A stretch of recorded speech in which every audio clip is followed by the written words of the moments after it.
Have you ever stood in the center of a crowded room, screaming at the top of your lungs in your own mind, yet not a single person turned to look at you?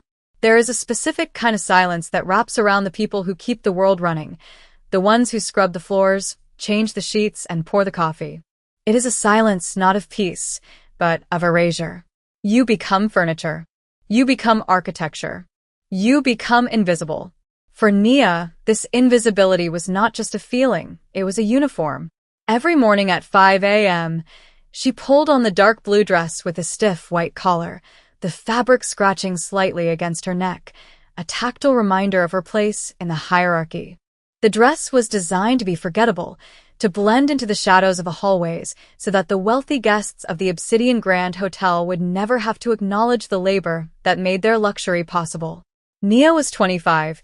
With eyes that held a depth of intelligence she had learned to mask with a lowered gaze, and a grace in her movement that was wasted on pushing a heavy cleaning cart. But the guests didn't see Nia. They saw a pair of hands that replaced towels. They saw a back that retreated into service elevators. They never saw the mind that was racing at 1,000 miles an hour, dissecting the world around her, hungry for something more than the smell of lemon polish and industrial bleach. What no one at the Obsidian Grand knew, not her exhausted coworkers, and certainly not her supervisor, Mr. Hargrave, was that Nia lived a double life inside her head. In the quiet hours of the night, in her cramped studio apartment where the heating rattled and the sirens wailed outside, she did not watch reality TV or scroll mindlessly through social media. She studied. She was obsessed with the structure, the rhythm, and the melody of the Korean language. It had started years ago, an accidental discovery of a drama that led to a fascination with the culture, which then deepened into a rigorous, self-taught discipline. She consumed textbooks, practiced pronunciation with language apps until her tongue ached, and shadowed news anchors until her accent was indistinguishable from a native speaker's. Korean was her secret garden. It was a place where she wasn't just a cleaner, she was a linguist, a scholar, someone capable of complex thought and articulation. But at work, she kept her lips sealed. The hotel had a strict policy. Staff were to be seen and not heard, and certainly not heard speaking anything other than yes, sir, or right away, ma'am. To reveal her skill would be to step out of line, to challenge the carefully curated ecosystem where she was at the bottom. So, she kept her head down, clutching her secret like a diamond in a pocket full of dust, waiting for a moment she never truly believed would come. The universe, however, has a funny way of answering the silent prayers of the overlooked. It rarely sends a gentle invitation. Usually, it sends a storm. That storm arrived on a Tuesday, in the form of a guest who bought out the entire penthouse floor. The rumor mill in the basement locker room was on fire. They said he was royalty or a tech mogul, or perhaps something darker, something more dangerous.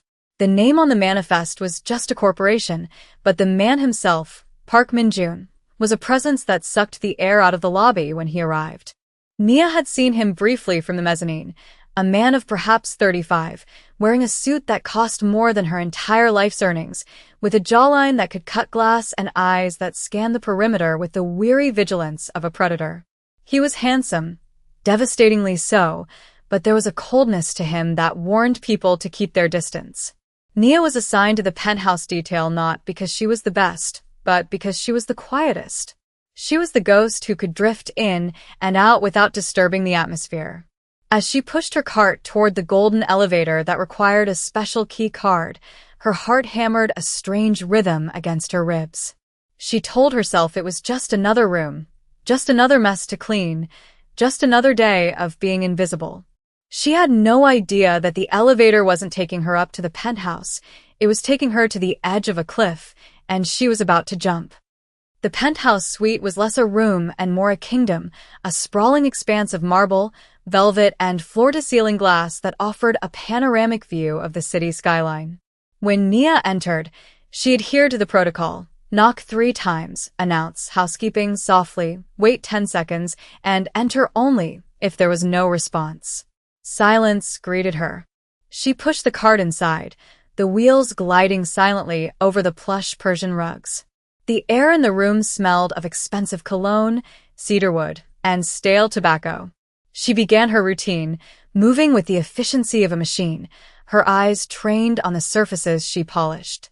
She was wiping down the glass conference table when the heavy mahogany doors to the bedroom burst open. Nia froze, her instinct to shrink into the nearest shadow kicking in immediately. Park Min-joon stormed into the living area, his jacket discarded, his shirt sleeves rolled up to reveal forearms corded with tension. He wasn't looking at her. To him, she was part of the decor, less interesting than the vase on the mantel. He was pacing, a phone pressed to his ear, and he was furious. He was speaking Korean, his voice a low, dangerous rumble that escalated into shouting. Nia turned her back, making herself small, scrubbing a spot on the window that was already clean, trying to disappear. But she couldn't help but listen. Her brain automatically translated the torrent of words spilling from his mouth. He was in a negotiation, a critical one. Someone on the other end was misunderstanding the terms of a shipment, referencing a contract clause that didn't exist, and Min-joon's frustration was boiling over because the interpreter on the conference line had dropped out or was incompetent. No. That is not what the breakdown implies. Min-joon shouted in Korean, slamming his hand onto the table, inches from where Nia was polishing. The timeline is non-negotiable. Tell them if they miss the window, the entire deal dissolves. Are you listening? Who is translating this? They are missing the nuance of the leverage. He paused, listening to the silence or the garbled response on the other end. He groaned, a sound of pure exasperation, and raked his hand through his dark hair. They think I am bluffing because the words are weak. I need them to understand the threat. He looked around the room wildly, as if searching for a solution in the empty air. The person on the other end was speaking English now, loud enough for Nia to hear a tinny voice complaining about a lack of clarity. Min-joon didn't speak English fluently enough to convey the complex legal threat he needed to make, and he knew it. He was trapped in a linguistic cage, watching millions of dollars, or perhaps something more valuable, slip away because of a language barrier. Nia's hands were shaking. She held the microfiber cloth so tight her knuckles turned white. This was the moment. The terrifying precipice moment. The rule book in her head screamed, "Stay silent. Keep cleaning. Do not engage." But the instinct to solve the puzzle, the sheer human urge to bridge the gap, was stronger. She took a breath that felt like inhaling broken glass. She turned around. She didn't look at the floor. For the first time in 3 years, she looked a guest directly in the eyes. "Sir," she said, her voice surprisingly steady, cutting through the tension in the room. Min-joon stopped pacing. He looked at her, truly looked at her, with a mix of confusion and irritation, as if a lamp had just started speaking. Before he could dismiss her, she switched. The sounds that came out of her mouth were not the broken, hesitant attempts of a beginner. They were crisp, authoritative, and perfectly in tone Korean. If you reference the force majeure clause in the original addendum, they will understand the timeline is binding. You don't need to threaten them. You need to cite the liability. The silence that followed was absolute. It was heavy, physical silence. Min-joon lowered the phone slowly, his dark eyes widening in genuine shock. He stared at the woman in the blue cleaning uniform, this African-American woman with the duster in her hand, who had just spoken to him in the dialect of his home, with the vocabulary of a contract lawyer. "What did you say?" he asked in Korean, his voice barely a whisper. Nia didn't retreat. She stepped forward, gesturing to the phone. "The interpreter is missing the liability context. May I?" She held out her hand. It was insanity. It was a firing offense. It was the bravest thing she had ever done. Min-joon hesitated for a fraction of a second, analyzing her face, searching for a trap. Then, seeing the desperation of his own situation, he handed her the phone. Nia took the device. It was warm from his grip.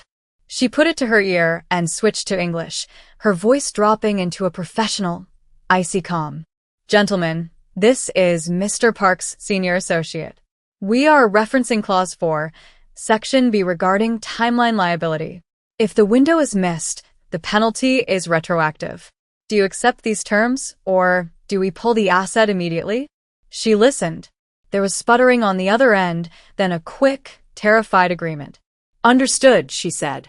She switched back to Korean, looking Minjun in the eye. They have agreed. The retroactive penalty scared them.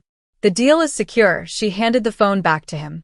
Minjun took it, still staring at her as if she were a mythological creature that had just materialized in his suite. He looked at the phone, then back at her. Who are you? He asked in English this time. Nia felt the adrenaline crash. The reality of what she had done rushed back in. She wasn't a senior associate. She was a cleaner who was essentially impersonating hotel management. She stepped back, grabbing her cart. I'm just housekeeping, sir. I apologize for the interruption. I'll finish the bathroom later. She turned to flee, her heart beating so hard she thought she might faint. She needed to get out before he asked her name, before the spell broke and the punishment began. She didn't make it to the door. The elevator chimed, and the heavy doors slid open. Mr. Hargrave, the floor manager, stepped out, his face a mask of obsequious panic. He had likely come to check on the VIP personally. He took one look at the scene.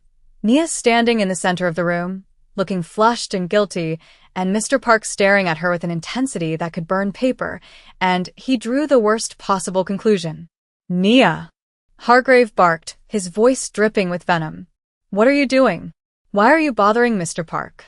He rushed forward, placing himself physically between Nia and the guest, blocking her from view, as if she were a stain he needed to scrub out. Mr. Park, I am so terribly sorry. This girl is new. She doesn't know the protocol. I will have her removed immediately. She shouldn't be speaking to you. She shouldn't even be in your eye line. Hargrave turned on Nia, his voice dropping to a hiss. Get out. Get your cart and get downstairs. You and I are going to have a very long conversation about your future, or lack thereof. Nia felt the familiar cloak of invisibility slam back down on her shoulders. The magic was gone. She was just the help again, being scolded like a naughty child. She risked one glance past Hargrave's shoulder. Minjun was watching the interaction, his expression unreadable, his eyes narrowed. He didn't speak. He didn't defend her. He just watched. Nia felt a sharp pang of betrayal, foolish, really, since he owed her nothing, and dipped her head. Yes, sir, she whispered to Hargrave. She grabbed the handle of her heavy cart and pushed it out of the suite, the wheels rattling over the threshold, marking the distance between the world of gold and the world of dust. The rest of the shift was a blur of nausea and anxiety. Nia finished her rounds on the lower floors, her hands trembling as she changed pillowcases and scrubbed toilets. Every time her radio crackled, she expected it to be security coming to escort her off the premises. Hargrave hadn't fired her on the spot, likely because he was too busy groveling to the VIP, but she knew it was coming. When she finally clocked out, changing from her blue uniform into her street clothes, jeans, and a worn-out sweater, she felt like she was shedding a skin that had become too tight. She walked out the service entrance, into the biting cold of the city evening. The contrast was stark. Upstairs, men made deals worth millions in seconds. Down here, she counted the change in her pocket to see if she could afford a sandwich, or if it was just ramen again tonight. The bus ride home was long and loud. She pressed her forehead against the cold glass, watching the city lights blur. Why had she done it? Why couldn't she just keep her head down? It was the curse of competence. She knew she was worth more, and for 30 seconds, she had proven it. But the world didn't reward people like her for stepping out of line. It punished them. She replayed the scene in her head 100 times. The perfect grammar, the shock on Minjun's face, the silence. And then, Hargrave's intervention. The restoration of order. She climbed the 3 flights of stairs to her apartment, the smell of damp carpet filling her nose, and sat on the edge of her bed. She felt small. She felt foolish. But beneath the fear, there was a tiny, dangerous ember glowing in her chest. She had spoken. She had been heard. And for one moment, she hadn't been invisible. The next morning, the dread was a physical weight on her chest. Walking into the hotel felt like walking to the gallows. The locker room was quiet when she entered, the kind of heavy, loaded silence that meant everyone knew something she didn't. Her co-worker, an older woman named Elena, who usually had a kind word or a piece of candy for her, just looked at her with sad, pitying eyes and shook her head. "Hargrave is looking for you," Elena whispered, pretending to dig through her purse. "He's in the general manager's office. He said the minute you clock in, you go up." Nia's stomach dropped. The GM's office. This was it. They weren't just firing her, they were going to make an example of her. Perhaps Minjun had complained. Perhaps she had messed up the deal after all. Nia changed into her uniform with numb fingers. She looked at herself in the cracked mirror of the locker room. "This is the last time you wear this," she thought. Maybe that's a good thing. She straightened her spine. If she was going out, she would go out with dignity. She walked through the back corridors, past the laundry chutes and the kitchens, feeling like a ghost haunting the machinery of the hotel. When she reached the executive wing, the air changed, cooler, cleaner, quieter. She approached the administrative assistant's desk. The woman looked up, surprised. "I'm Nyo." "Mr. Hargrave sent for me." The assistant didn't sneer. She didn't hand her a termination slip. She looked confused. She picked up her phone. "She's here," the assistant said. Then she looked at Nia. "You're not going to the GM's office. You're going to the penthouse." Nia blinked. I don't have my card. I haven't started my rotation." The assistant stood up and walked around the desk, her heels clicking on the floor. "You're not cleaning today, Nia. Mr. Park requested you specifically. He's been waiting for 20 minutes. And Mr. Hargrave is already up there, looking like he's about to have a stroke, the world tilted slightly on its axis." "Requested?" Nia felt a different kind of fear now, the fear of the unknown. She wasn't being discarded. She was being summoned. She walked to the elevators, the gold doors parting for her. She rode up alone, watching the floor numbers tick higher, each digit taking her further away from the life she knew. When the doors opened on the penthouse floor, the atmosphere was thick with tension. Mr. Hargrave was standing by the door, sweating, wringing his hands. When he saw Nia, his face went through a complicated spasm of anger and forced politeness. "Nia," he said, his voice strained. "Mr. Park has asked to see you. I have explained to him that you are unqualified, that you are merely entry-level staff, but he insists. You will go in there, you will apologize for yesterday, and you will agree to whatever menial task he has. Is that clear?" Nia looked at Hargrave. For the first time, he didn't look like a monster. He looked like a small, frightened man afraid of losing his own position. "I understand," Nia said calmly. She walked past him. She didn't knock this time. The door was slightly ajar. She pushed it open and stepped into the kingdom. Park Min-jun was sitting at the glass table, surrounded by documents.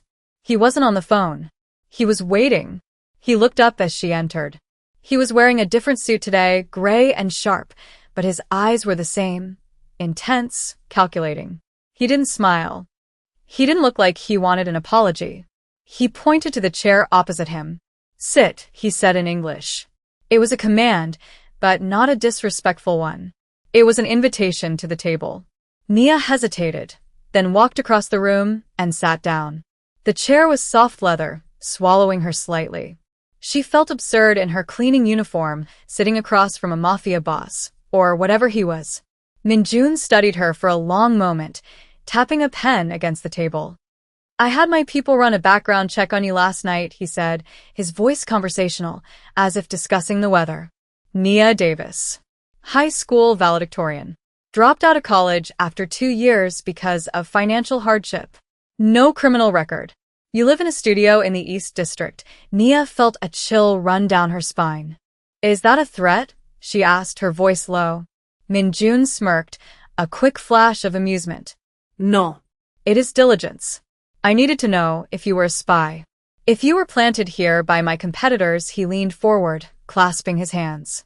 "Because what happened yesterday, that doesn't happen by accident. An American hotel cleaner who speaks the Busan dialect perfectly, who understands contract law." He shook his head. "That is a unicorn. Or a trap. I have decided you are a unicorn." He slid a document across the table toward her. It was a dense page of Korean text, handwritten messy. "Read this," he commanded. "Tell me what it says. Not the words. The meaning." Nia looked at the paper. It was a letter. A personal letter, but written in code, using metaphors about weather and tides to discuss shipping routes and rival territories. She scanned it, her mind automatically decoding the flowery language into the brutal reality it concealed. She looked up at him.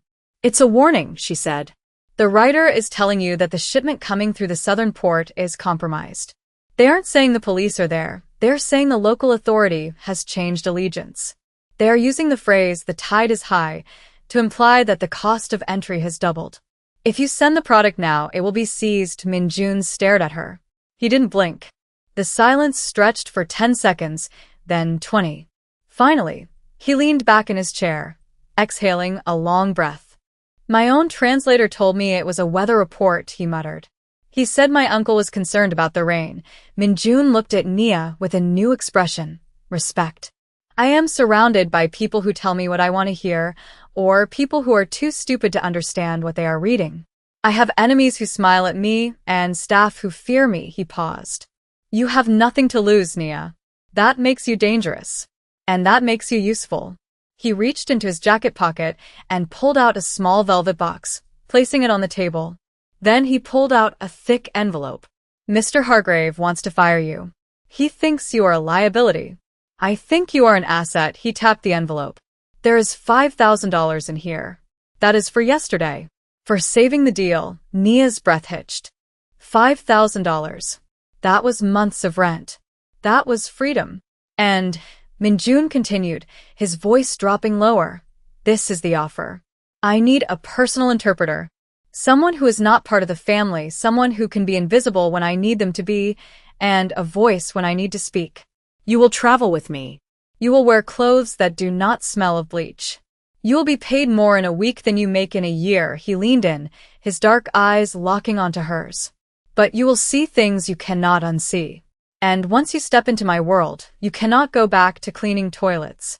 You have to choose. Do you want to be safe and invisible? Or do you want to be seen?" Nia looked at the envelope. Then she looked at the cleaning cart she had left in the hallway. She looked at her hands, red from scrubbing. She thought of the silence of her apartment. Then she looked at Min-jun, a man who offered danger and respect in equal measure. She reached out, her hand trembling slightly, not for the money, but for the pen he was holding. "I don't need the money to translate," she said softly. "I need to know that I won't be silenced." Min-jun smiled, a genuine, terrifying smile. "In my world, Nia," he said, "the only people who are silenced are the ones who don't speak up in time. You were just in time." The transition from the invisible world to the visible one did not happen with a fanfare of trumpets, but with the quiet, terrifying slide of a key card across a mahogany desk. Nia accepted the offer, and in doing so, she severed the tether to the only life she had known for the last 5 years. The walk out of the penthouse suite was surreal. She felt weightless, unmoored, as if gravity had suddenly decided to apply different rules to her. When she returned to the basement to clean out her locker, the atmosphere was suffocating. The air smelled of damp wool and industrial chemicals, a scent that had once been the backdrop of her existence, but now felt foreign, like a memory from a childhood she had outgrown. She stripped off the blue uniform for the final time, folding it neatly, not out of respect for the job, but out of a habit of discipline that she refused to break. Mr. Hargrave was waiting for her by the time clock, his face a mixture of confusion and simmering resentment. He had expected to fire her, to wield his small, petty power and watch her crumble. Instead, he was watching her ascend. He opened his mouth to say something, perhaps a final reprimand or a warning that she would be back begging for her job within a week, but Nia didn't give him the chance. She simply nodded at him, a gesture of absolute neutrality, and walked past him. She didn't look down. She didn't apologize for taking up space. She walked out of the service entrance and into a waiting black sedan that Min-jun had arranged, the heavy door thudding shut and sealing her inside a capsule of silence and leather. As the car pulled away, Nia looked out the tinted window at the hotel, rising like a monolith against the gray sky. She saw the windows she had washed, the sidewalks she had swept. She realized with a jolt that she wasn't just leaving a job, she was leaving a version of herself that had apologized for breathing. But as the city blurred past, A new fear began to coil in her stomach. She had bluffed her way through one conversation. Now, she had to survive in a world where a wrong word didn't just mean a written warning, it meant catastrophe. The headquarters of the Park Corporation was a fortress of glass and steel in the financial district, a place that projected legitimacy while concealing the razor-sharp edges of the underworld business it fronted. Nia's arrival was met with a chill that had nothing to do with the air conditioning. She was introduced not as a cleaner, but as a special consultant, a vague title that fooled no one in Minjun's inner circle. They smelled the poverty on her.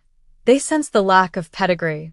The primary source of this hostility was Director Han, a man with a smile like a shark and a suit that cost more than the building Nia lived in. Han was Minjun's second-in-command for legitimate operations, a man who prided himself on his education and his bloodline. To him, Nia was an insult. She was a stain on the pristine image of the organization. During her first briefing, sitting at a conference table that felt miles long, Han tested her relentlessly. He spoke in rapid-fire jagged Korean, utilizing obscure idioms and street slang mixed with high-level corporate jargon, deliberately trying to trip her up. He would switch dialects mid-sentence, referencing historical grievances and specific legal precedents without context, watching her with predatory eyes, waiting for her to stumble. The other executives watched in silence, a pack of wolves waiting to see if the new member was weak enough to be eaten. Nia's hands were sweating under the table, her fingernails digging into her palms. Every time she opened her mouth to translate or clarify, she felt the crushing weight of imposter syndrome. Who was she to be here? She was a fraud. She was a girl with a mop who had gotten lucky. When she hesitated over a complex phrase regarding amortized risk in gray zone assets, Han scoffed, a sharp, dismissive sound that echoed in the room. Perhaps, Han said in English, sneering, Mr. Park's charity case should return to changing sheets. The nuance of this business requires breeding, not just a translation app. Minjun did not intervene. He sat at the head of the table, his face a mask of stone, watching Nia. He was letting them hunt her. It was a cruel test, but Nia realized with sudden clarity that he couldn't protect her. If he defended her, she would always be a pet. To survive this, she had to bite back. The days that followed were a grueling marathon of psychological warfare and intellectual exhaustion. Nia was not just learning the business, she was relearning how to exist. She spent her nights in a temporary corporate apartment that felt too large and too empty, surrounded by dossiers and legal briefs Minjun expected her to memorize. The doubt was a constant companion, whispering that she had made a mistake, that safety was better than this high-wire act. One evening, after a particularly brutal session where Han had openly mocked her accent, which was perfect, but he found flaws where there were none, Nia found herself retreating to the rooftop garden of the office building, gasping for air. She leaned against the railing, looking down at the city lights, feeling the urge to run. It was there that she met Mr. E. He was Minjun's personal driver and oldest confidant, a man with white hair and a face etched with the history of 1,000 street fights. He was smoking a cigarette, watching her with eyes that were kind but unyielding. "You are letting him win," Mr. E said softly in Korean, not looking at her. Nia startled, wiping a stray tear from her cheek. "I don't belong here, Mr. E. Director Han is right.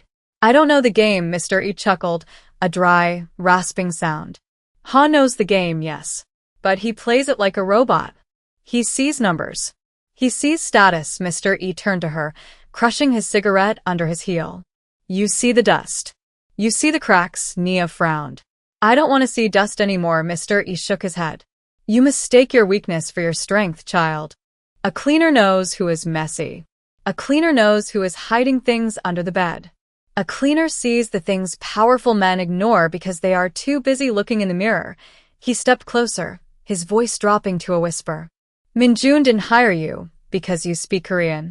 He hired you because you understand invisibility. Han shouts to be heard. You listen. In our world, the one who listens is the one who holds the knife. Stop trying to be one of them. Be what you are. Be the one who sees the dirt." The words hit Nia with the force of a revelation. She had been trying to emulate Han's arrogance, his loud projection of power. But that wasn't her power. Her power was observation. Her power was the ability to read a room before anyone else even knew the temperature had changed.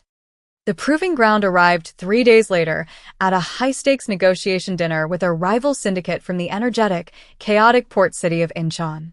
The meeting was held in a private dining room of an upscale restaurant, a neutral ground that felt like a minefield. The leader of the Incheon faction was a man named Chairman Oh, a boisterous, laughing figure who poured drinks with one hand and threatened livelihoods with the other.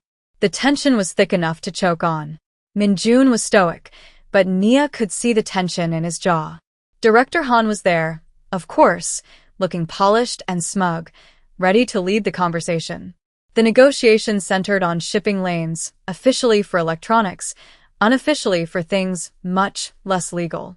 As the dinner progressed, Chairman Oh began telling a long, winding story about his grandfather's fishing boat, laughing loudly, slapping the table. Director Han leaned in, whispering to Min-jun that the story was just a drunken ramble, a stalling tactic. He urged Min-jun to push for the signature now. "He is weak," Han whispered in English. "He is drunk and rambling." Press the advantage.